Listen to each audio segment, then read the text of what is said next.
Okay, last time we talked about mask layers, and today we're going to go over mask mode, which is very similar, but it's a way to store a selected area and use it for a lot of different purposes. And mask channels or alpha channels, we'll talk about those. But quickly, let me just review the mask layer.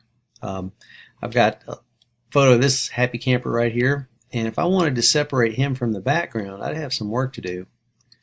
Like when I zoom in, if I wanted to get, the hair, but not the background. This is a little pixely, but it'll do. So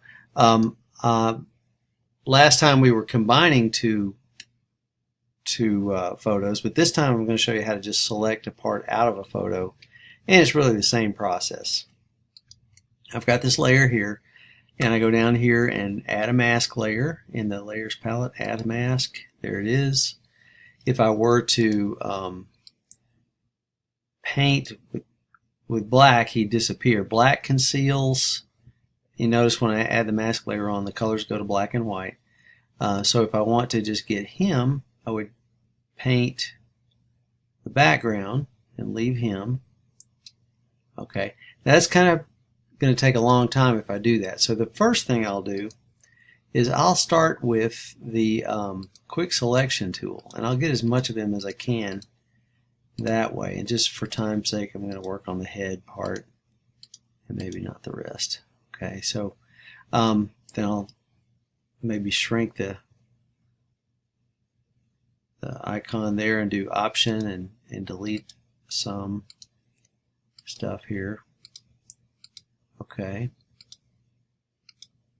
Okay, now I have a rough selection that can be improved on. All right. Like that. Okay. So there's my rough selection, and I'm going to improve on it with a mask. And what I'm going to do is if I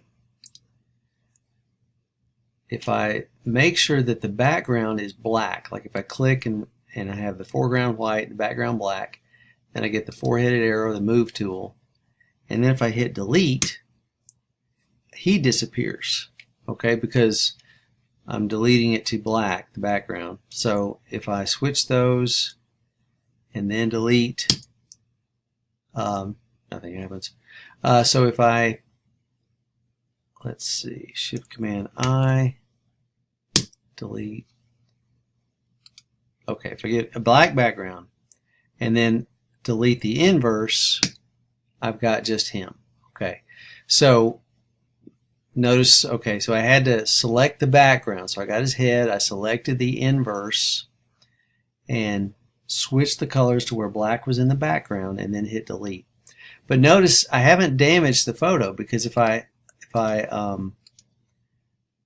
wanted to release this mask, there's the mask there in the layers window. You can see the original photograph is still there. This just is hiding part of it. Okay, and then to refine my selection, I can go zoom in and use the paintbrush. And where I paint with white, I'm going to get more if I feel like I got too much. If I switch colors and paint with black, I'm going to get less. And this is how you can do a fine-tuned selection and get, individual hairs if you need to. Again, this is a little low. This is kind of low resolution to be doing this much work, but you can get the idea. This is how you would make those kinds of selections, where you get wispy hair, like so. Okay.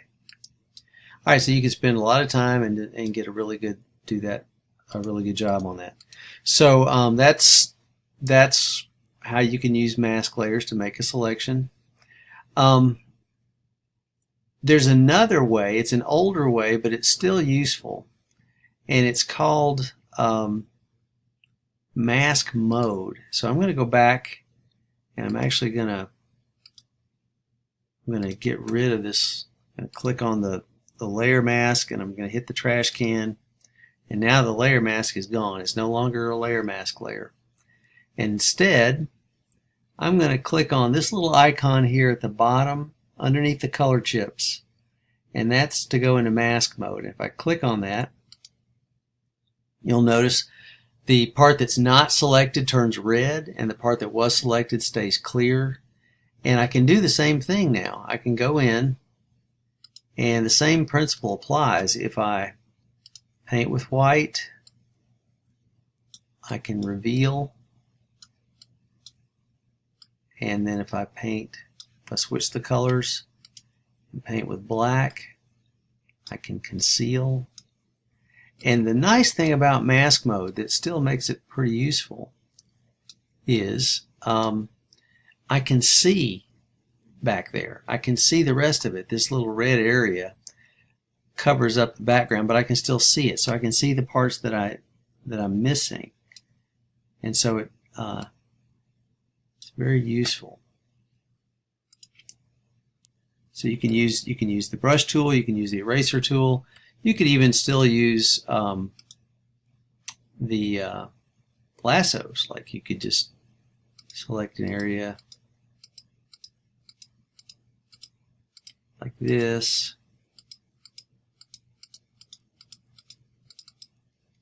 and then if your background is black, you can hit delete and it'll fill in with red there. Okay. If your background is white and you hit delete, it'll do the opposite. Okay, so anyway, everything matters about what's in the foreground, what's in the background, as far as what happens to your selection. Now, this is all just refinement. This is all just about making your selection better. By the way, you can have feathered brushes. They don't have to be 100% hard, so that's how you can get soft edges even when you're trying to take out the background. You can get soft edges so it doesn't look like it was cut out with scissors. Okay. Now when you're done with mask mode, you just go back down here and click again. Just click on it and there you go. So that mask mode helps you refine your selection. You still get to see the background. It's a little bit more useful. And then, maybe at this point, if you like what you have, then you can add a mask, and it's a better selection. Okay, and then that will always be there. So that's what mask mode is about. It's about refining your selection with the eraser, the brush tool, or the eraser tool.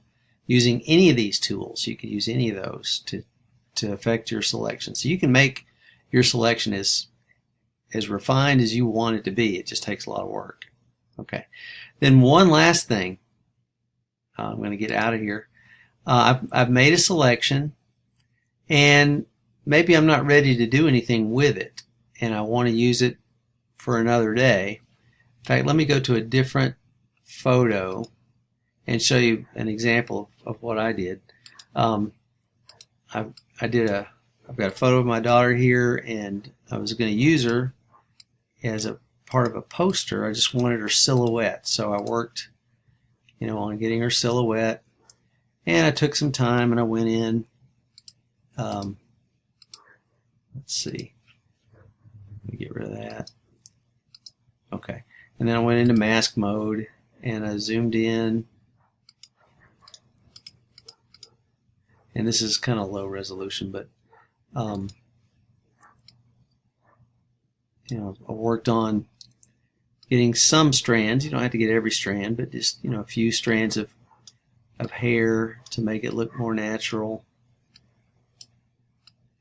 and that kind of thing. And I worked on all this and refined my selection here in quick mask mode. And then when I was done, I got out of quick mask mode and I've got my selection area. Well, and I haven't redone all the work that I did before, but I'll just go with this for now. So I've got my selection area, and let me get rid of just the stuff in here. Okay, there we go, and there we go. Okay, so I've got my selection, and I want to use it. Yeah, maybe I better keep on going. I want to use it for a poster as a silhouette. Okay, that's way too much. So let me. Why does that? Yeah, okay. Go Option. I'll hold down the Option key. Okay. Down the Option key. Okay, and then I could go back to mask mode, and I could correct this stuff here until I get it the way I like it, and just refine this. Okay, and then get back out of mask mode. There we go.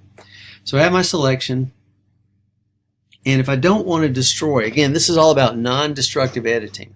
I don't want to destroy this photo, so I can go here into Channels, and I can do, actually what I'll do is New Channel. Oh, let me check here, make sure. Oh yeah, if I go down here, this saves the selection as a channel. It looks just like mask mode. So if I do click and save selection as channel, I've now got, let's just pretend I spend a lot of time, hours on that to get the hair just right, everything just right. I now got a channel that represents my selection area. And I can use that channel anytime I want. If I want to edit it, I just click on it and I'm back in mask mode. I mean, even if the marching ants go away, and I just want to work on the alpha channel, in this channel, I can just, again, I can play with the tools, the paintbrush tool, and all the selection tools, and use black and white on this alpha channel. So I can work on it anytime I want.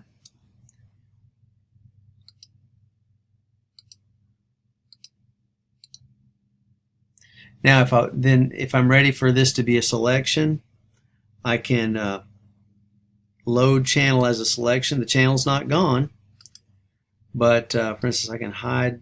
I'll make a new layer, maybe hide that layer, and here's my silhouette. And I could fill it with, you know, whatever color I want, and then deselect. And let's just say for some reason I needed a group of these. I could go back to channel. I could click there on the alpha channel, and I could once again do load channel as a selection. It's now a selection. I go back to layers. I might make a new layer, and then I can get the I can fill it with a different color. Get the transform controls by Control T, and then oops, I could shrink it,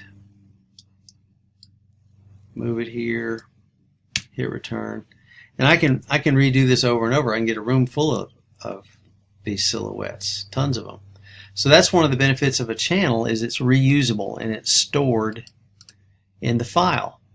Because if you work hard and you make a selection in Photoshop, it does not save. The selection does not save by itself. Not unless you make a mask layer like we did last time, or save it as an alpha channel.